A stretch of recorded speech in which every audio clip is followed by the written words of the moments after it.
Assalamualaikum warahmatullahi wabarakatuh. Perkenalkan, nama saya Nida Mujahidah. Saya dari kelas 2A. Di sini saya akan menjelaskan tentang pramuka.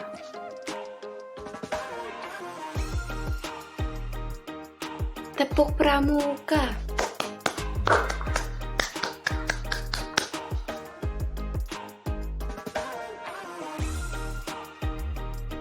Yang pertama, tentang pengertian pramuka dan gerakan pramuka.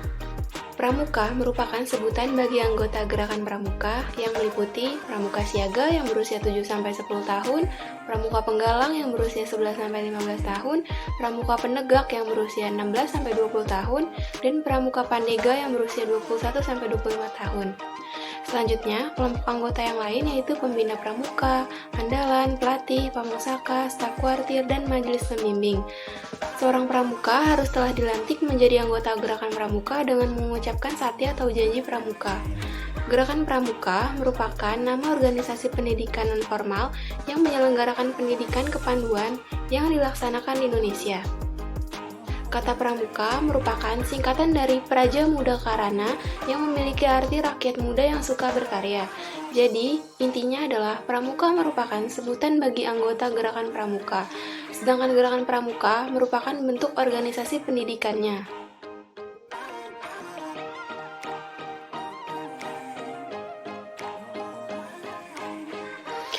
Selanjutnya, yang kedua, saya akan menjelaskan tentang sejarah pramuka di Indonesia.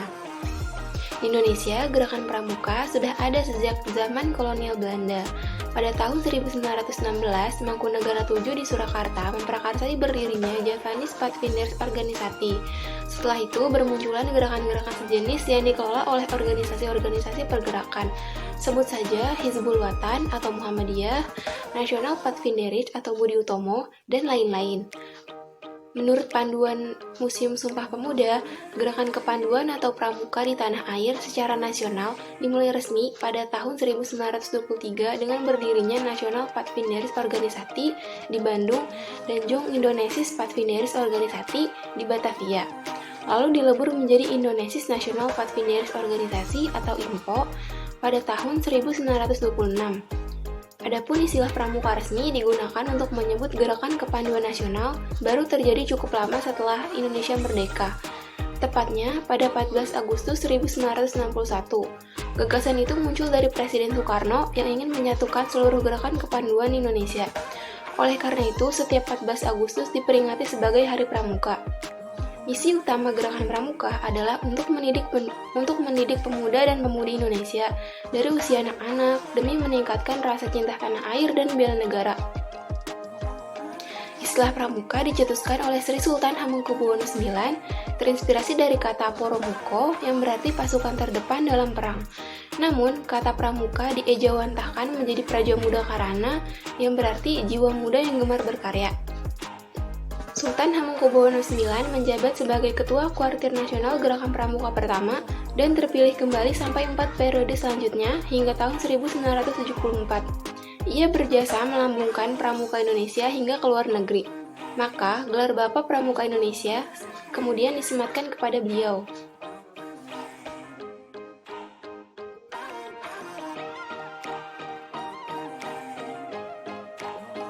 Selanjutnya yang ketiga ada makna lambang pramuka. Lambang pramuka adalah tunas kelapa yang memiliki makna. Yang pertama, makna buah kelapa yang sedang tumbuh. Secara istilah yaitu cikal bakal di Indonesia bermakna masyarakat asli pertama yang menurunkan generasi baru. Jadi, buah kelapa yang tumbuh memiliki kiasan bahwa setiap pramuka merupakan unsur paling utama untuk keberlangsungan hidup bangsa Indonesia. Yang kedua, buah kelapa dapat bertahan lama dalam kondisi apapun. Lambang pramuka mengkiaskan bahwa setiap pramuka merupakan sosok seorang yang rohaniah serta jasmaniah kuat, sehat, ulet, dan memiliki kemauan yang besar dalam menghadapi setiap rintangan yang menghadang dalam kehidupan, serta siap dalam menempuh semua ujian untuk mengabdi demi tanah air serta bangsa Indonesia. Yang ketiga, buah kelapa dapat tumbuh di mana saja. menunjukkan bahwa besarnya daya serta usaha dalam beradaptasi dengan kondisi di sekelilingnya. Jadi, hal ini melambangkan bahwa setiap pramuka dapat menyesuaikan diri dalam masyarakat di mana saja dan dalam kondisi seperti apapun.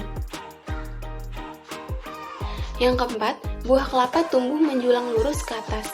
Pohon kelapa merupakan salah satu pohon tertinggi di Indonesia, sehingga melambangkan bahwa setiap pramuka mempunyai cita-cita yang tinggi serta lurus, yaitu mulia, jujur, dan tetap tegak, tidak mudah diombang-ambingkan oleh suatu hal. Yang kelima, akar kelapa tumbuh kuat ke dalam tanah, yang artinya tekad serta keyakinan setiap pramuka yang berdasar pada landasan yang baik, benar, kuat, dan nyata. Tekad dan keyakinan tersebut untuk memperkuat diri agar dapat meraih cita-citanya. Yang keenam, kelapa merupakan pohon serbaguna, yang berarti setiap pramuka merupakan sosok yang berguna, serta membaktikan diri untuk kepentingan agama, tanah air, bangsa, negara, kesatuan Republik Indonesia, dan semua masyarakat.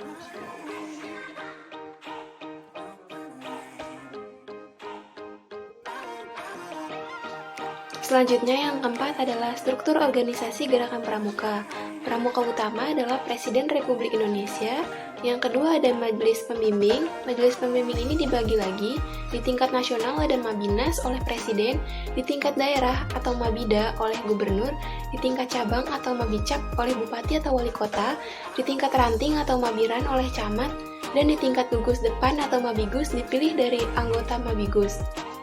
Yang ketiga, di bawah majelis pembimbing ada musyawarah kuartir, keempat terdapat kuartir, dan koordinator gudep, kelima gugus depan, keenam adalah satuan karya atau saka, dan yang terakhir adalah badan kelengkapan kuartir.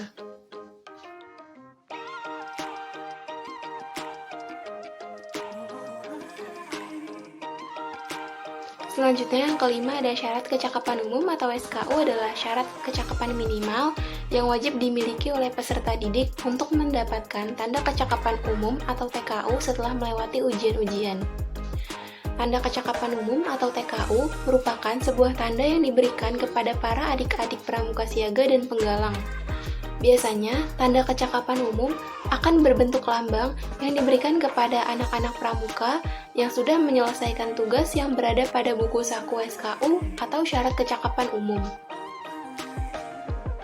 Tanda kecakapan umum atau TKU golongan pramuka penggalang adalah tanda yang digunakan pada seragam peserta didik pramuka penggalang setelah menyelesaikan syarat kecakapan umum atau SKU pada tingkat tertentu yang disematkan lewat upacara penggalang. Dalam golongan siaga, ada 3 tingkatan yang dibedakan sesuai syarat kecakapan umum atau SKU yang wajib dipenuhi oleh seorang pramuka siaga. Tingkatan tersebut antara lain siaga mula, siaga bantu, dan siaga tata. Yang pertama, pramuka golongan siaga mula adalah pramuka siaga yang masih awal dalam mengikuti kegiatan pramuka siaga, mula dilatih sebagai dasar kegiatan menuju ke tingkatan berikutnya. Ibaratnya, pramuka itu perlu beberapa tangga untuk menggapai ke tingkatan berikutnya. Yang kedua, pramuka golongan siaga bantu. Siaga bantu merupakan tingkatan kedua dari buku SKK.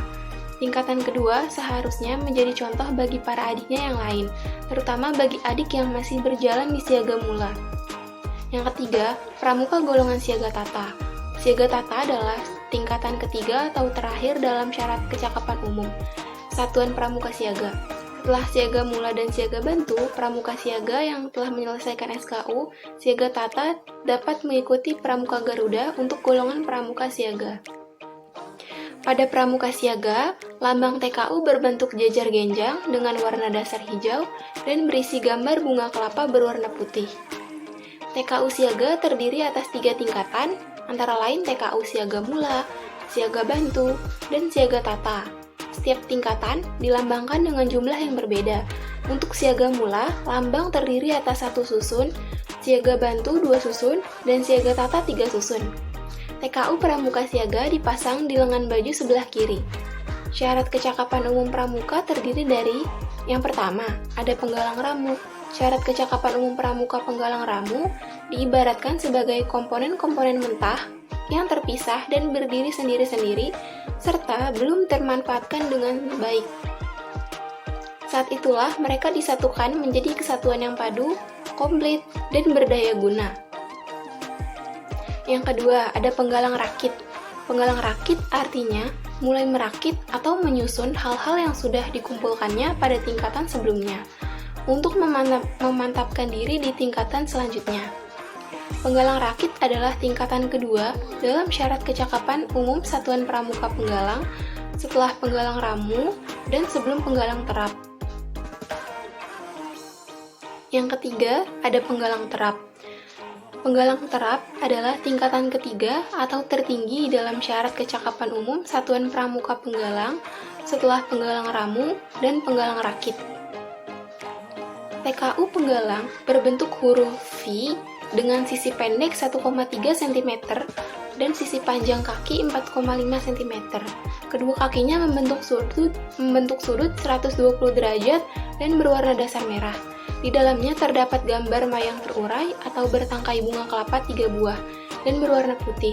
Mayang terurai bertangkai 3 buah menggambarkan bunga yang sudah mulai berkembang, indah dan menarik, mengibaratkan pramuka penggalang yang riang, lincah, dan bersikap menarik, sebagai calon tunas bangsa yang sedang berkembang, menggeladi dirinya dengan jiwa pramuka yang berlandaskan pada Trisatya.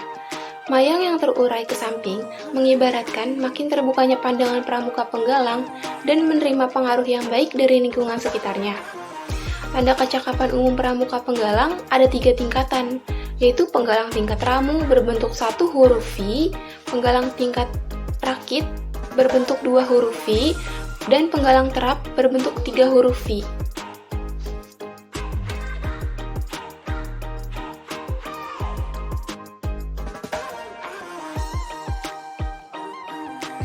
Tepuk semangat.